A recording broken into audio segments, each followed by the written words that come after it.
I've been thinking about this and watching much of this morning's session and thinking about, Gary, your organization was founded almost 28 years ago. Kellyanne, you're kind of global head of water for all cool UN stuff. And when I get into a subject like this, I wonder why, given 3 decades of work and given the power and stage that you have in the United Nations, has this been such an in-depth? Why have we failed so long to put this issue to bed? And when you're thinking about water for all, I mean, it's just, are we going to be discussing this 30 years from now? Gary? I hope not. I think, with the SDG 6, people are rallying around it. You don't sound optimistic. So, I am, and I am. No, I am optimistic, and I think that for me, it's great that this session's happening in the first place, Steve, to take this to the global level, because it is just this immense problem. And I think that what we're trying to do with water.org and water equity is to take a step back, because this, the system overall is kind of a mess, and it's not serving the people that it needs to serve, and it's not sustainable. Yet at water.org, what we're saying is we're going to look at it from the lens of the poor. Right? So regardless of the state of the system now, there are things we can do today to help level the playing field so that the world's poor can get access. Like, not to overstate it, we've had a lot of global poor for a long time. But here's why we should be optimistic. Challenge, the Millennium Development Goals. I'm just sort of want us to grade ourselves that if we continue in a status quo way, this seems to me never to be solved. So what are the needles that you can push to actually get us into a place where you feel like we're tipping in the right direction? Well, why should we be optimistic, right? So we should, because in the last 2 decades, 2 billion people have come out of extreme poverty. One of the first things that they want is access to water and sanitation improvements.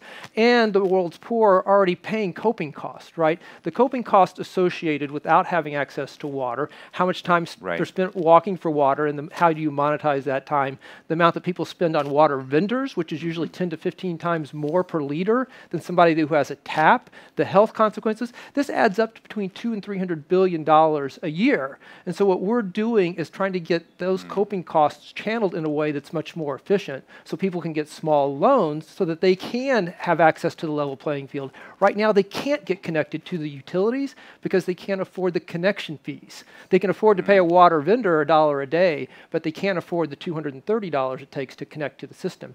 And so what we've done is mobilized $1 billion in capital through our partners to make small loans to people so that they can get access to water supplies. So that's one of the new things you're bringing. Kellyanne, how about on your front? I know you deal not just with water, but sanitation in much of the developing world. I mean, I'm truly so impressed with the portfolio that you represent. But I just to kind of cut to the chase, what are the game-changing things you think that your institution in partnership with others can do that just sort of breaks the mold of sort of always doing philanthropy, in a sense? I mean, we always want to do philanthropy, but just to be just blunt, I don't want to do water events 5 years from now and 10 years from now. Thanks so much. And I think we share the same ambition that this is a problem that we can address within this development agenda up to 2030. I think, we have made great progress, I think, to be fair.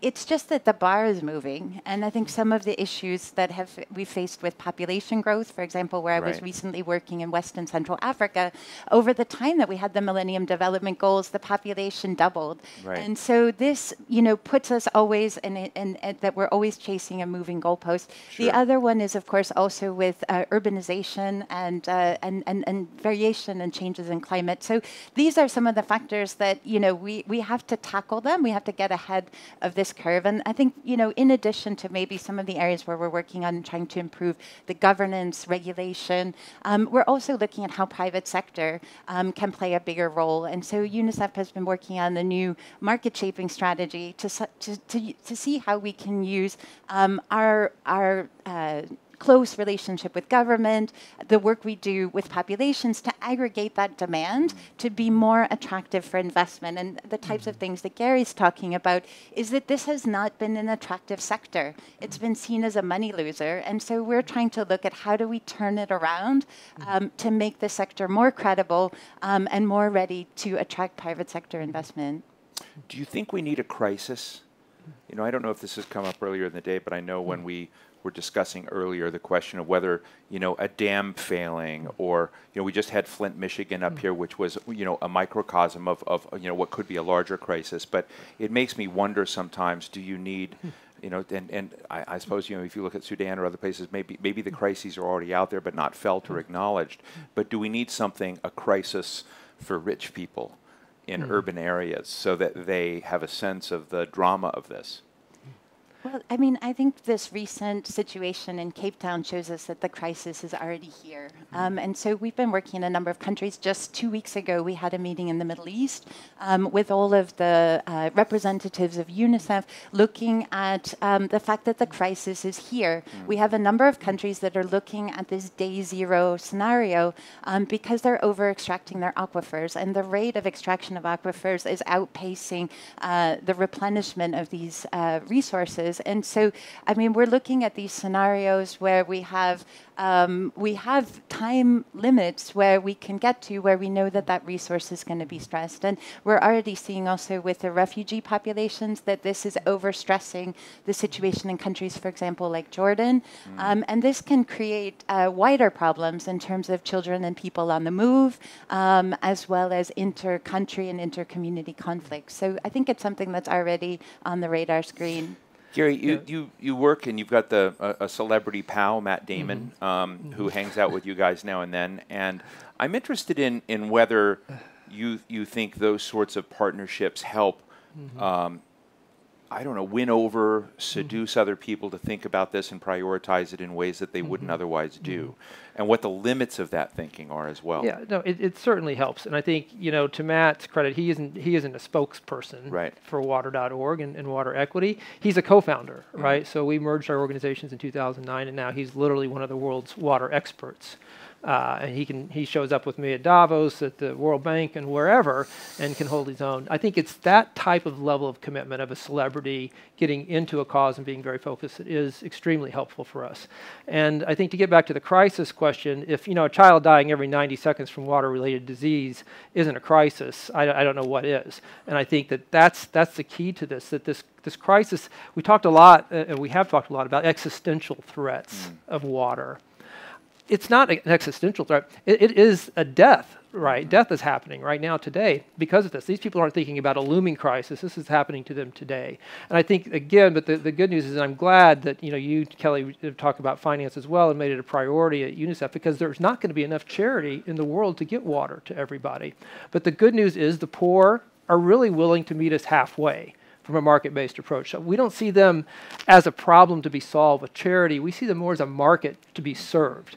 And with our water credit initiative, what we're doing is mobilizing capital so they can get the loans that they need. These loans are repaid at 99% rates, right? About 70% of the people who take them out live on less than $3 a day. So this is the poor kind of showing up and extending a hand to us, actually. If we can extend a hand from the top down by using philanthropy catalytically to correct these market failures, then I think we can get there, and we can close this $1 trillion gap that it's going to take to get water and sanitation to everyone. Let me, maybe I'm just far too cynical and dark, but I am a journalist, and I apologize, folks. I am wondering whether or not these last 3 years are something to worry about, in the sense, when I look at the kinds of challenges we have and what you're both doing. You're in trying to get transnational empathy, transnational resources, deal with a major global public goods problem. And this seems to be one of the most selfish eras that I can imagine and remember.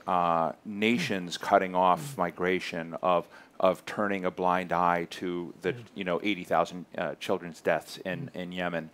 And I'm just wondering whether the strategy is just to ignore that surface noise of disregard that's happening at the global level, and that somehow deeper in the roots, you both see things that are going well. So I'd love to get your thoughts about it, because it seems to me, Clinton Global Initiative type stuff is done right now. And so how do you succeed in a world where that kind of institutionalized philanthropy is, kind of withering?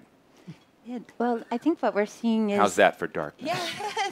I'll try to shine a light. Yeah, good. So I think, you know, what we're seeing is, I would say, kind of the other side, that we're seeing leadership coming from different places.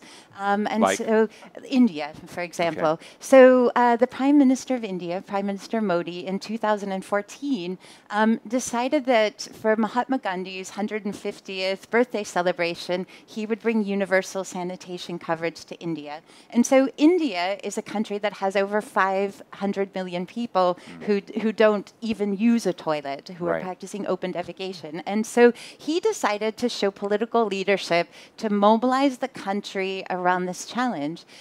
So in September, he decided to convene a meeting, and he invited the ministers from over 70 countries. We had 68 country delegations, 55 ministerial delegations who came to India to talk about how to mobilize political leadership and build South-South cooperation to be able to move the needle on sanitation in their countries. So this is really exciting, where we have a country that was somewhere one of the largest shares of the problem, being a driver of the solution. Wow. And so now I found out just last week, Nigeria, which is a country of almost 200 million people, has now signed a memorandum of understanding with India to learn from that experience and to translate it into the Nigeria context. So these Wow. are the types of things where we see this type of political leadership, we see international cooperation happening in a new way. And is there this sort of a exciting show for and us. tell of those kind of things? I mean, that does sound, I mean, you are making me a little more optimistic now, you know, slightly. But I mean, I think that, you know, is there a way in which folks that are doing these sorts of things, because it sort of looks like this, I mean, I'm glad everyone's here today, but it sort of seems like the neglected sector, the underpriced sector, the sector that isn't taken as seriously as energy. So I'm just wondering what can be done to raise the profile of this so that these good practices, best practices get higher profile. Yeah, so I mean, we're trying to use a number of regional platforms that UNICEF is engaged with. So in addition to global platforms like the United Nations, where we have SDG 6, which Gary mentioned, we also use the African Union. We have an African Ministers' Council on Water that is convening an Africa Sanitation Conference in February, where UNICEF has been supporting, along with other partners, 55 countries from Africa to develop a baseline understanding of where they are on sanitation and develop roadmaps for how these countries are going to achieve universal basic access to sanitation by 2030. So while we still have a long way to go, we see a huge motivation of countries to address this, because I think there is a growing understanding that we can't have development and prosperity without addressing fundamental issues of sanitation. Gary, in the social impact investing, which, you know, which I find is not philanthropy. It sometimes accepts lower returns, but people are expecting returns. And it's the good part about it is it creates a sustainability of investment. Do you think you see a way to turn from a $50 million fund, which I know you just secured, into something that has billions of dollars of impact? Yeah, absolutely. And I think what Kelly's talking about from the public sector is a lot's happening on the ground in these governments and these countries to kind of get things ready for more investment. And I think that's so important. But what I see is, in this world, a concentration of wealth that we've never seen before. It's staggering how much wealth has been concentrated in the hands of a few. But I also believe it's never been a greater empathy and willingness to respond to that among the wealthy than we see today, right? So I was at the Giving Pledge, you know, Warren Buffett and Bill Gates, you know, gathering of billionaires to sign the pledge. So they invited me in to talk about water and sanitation solutions. And there's real interest there. So I came away from that, and as just one example, one of the members of the Giving Pledge were in the throes of putting together a credit enhancement vehicle. What that basically means is that we can take like $50 million and just have it pledged. So philanthropists don't have to give it away. They can pledge that money. We can leverage that up probably 10 to 20 times with financial institutions in India who just need a little bit more of the edge taken off the risk to make $1 billion in loans, right? So I think that we see this ability so much that we actually created a new entity called Water Equity, which is an impact investment fund manager. And what it does, you mentioned our fund, we just closed around 50 million.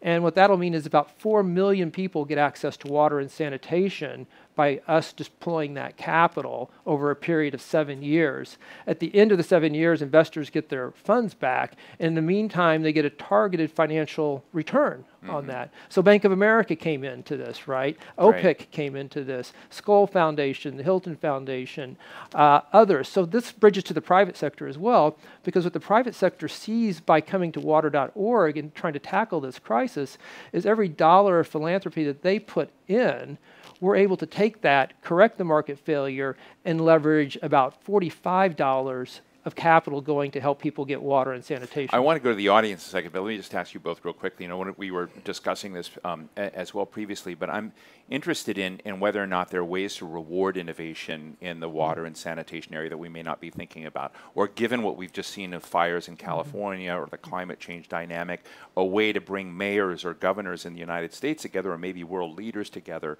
around water in ways that haven't happened before. Is that on them? Maybe it's happening and I'm unaware of it, but is that sort of thing on your roadmaps, just very briefly?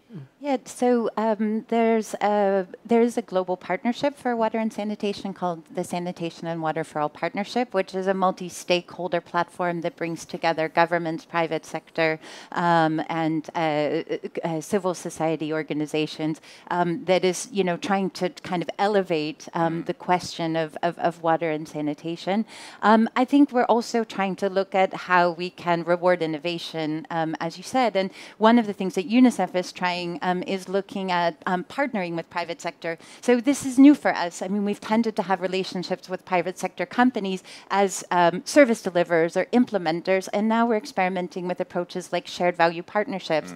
And so, for example, we've just signed one recently with Lixil, which is the world's largest toilet manufacturer. It owns brands like American Standard and Grohe, and they develop a $5 million toilet, but they've decided that they want to go to market with a $5 toilet component that can be available on those markets. And so this is where we're trying to use our demand aggregation to bring this to the field. Yeah, and that's a perfect segue, right? Because again, this demand is out there. It's overwhelming among the poor. I mean, they want a nice toilet. They want a water connection.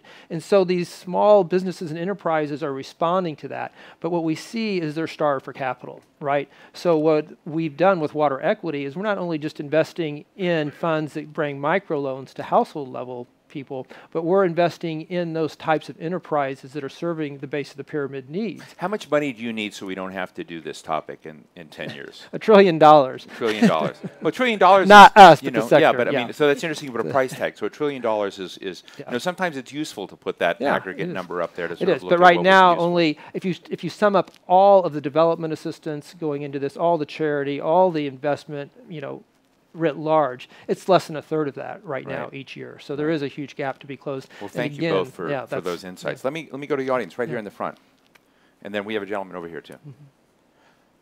My name is Dr. Arnold Wendroff, and my interest in this began in 1967 and 8 as a Peace Corps volunteer in Malawi, and I have longitudinal experience. And unfortunately, I have to sort of pillory the development community, including UNICEF, because you have totally ignored the need for wheeled transport. And the photo that our air extraction guy showed had his very high-tech container of technology and African women carrying the water in buckets on their head. Now, all of you are old enough, as am I, to remember the bad old days before the invention and commercialization of wheel luggage. The bottom line is that you're talking about disseminated populations in India and Africa. There is no economic way to supply them with piped water. But if they had little carts, as we say in the States, garden carts, your wheel luggage are exemplars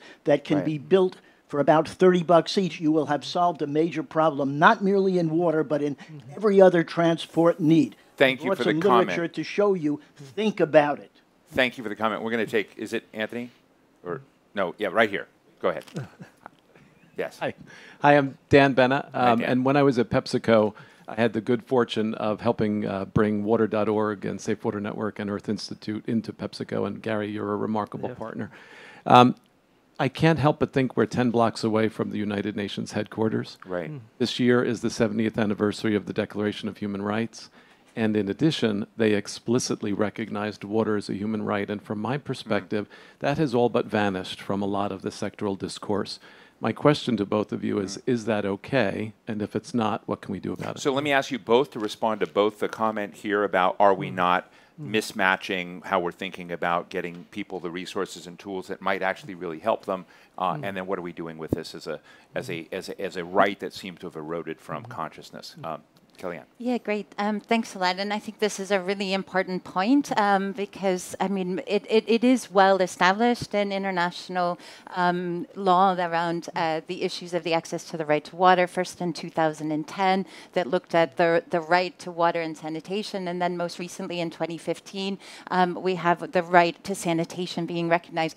I think that what is important about this is that these are recognized as being rights that have been progressively achieved. And we've been trying to kind of work on the ground to figure out how we can do it in a way that can kind of, like you said, be taken as a goal that we can work towards. But I think you're right that the need to really embed this in the constitutions of countries is something that we've been working on, and it is something where we're starting to see progress. But this is also where civil society is also a driver of change. Is it in any constitution now? Yeah, so there's a number of countries, I don't have the name right offhand, but there are a couple countries where I know that it's been formally recognized, and we've been working with them on a pathway to implementing that. But it is something that is important for embedding this into national rules and regulations. Interesting. Gary? What I think is important about it, too, is that the way we couch it at water.org is there absolutely is a human right to safe, sustainable, and affordable water, right? So much of the conversation, I remember Seth up here earlier talking about we just don't price water properly. And so all those signals to people in terms of how they use it are just completely distorted. And so what we have to do is price water appropriately while also providing a cross-subsidization in the tariff structure so that the people who are the poorest can get access to that basic amount of water that they need, and then you can price the other accordingly. So I think we have to always keep that affordable kind of clause in there, because we're already starved for capital. If we all of a sudden say everybody has right to human right to water for free, then we're just going to dig ourselves even deeper into the hole. You know, I just want to say that, you know, we have colleagues at Atlanta Media Company at courts, and they sometimes write about things as obsessions versus those who just dabble in things. So I want to thank you for both being so obsessed with the Global Water Challenge. So big round of applause for Gary White and Ann Naylor. Thank you both so much. Real pleasure. Thank you.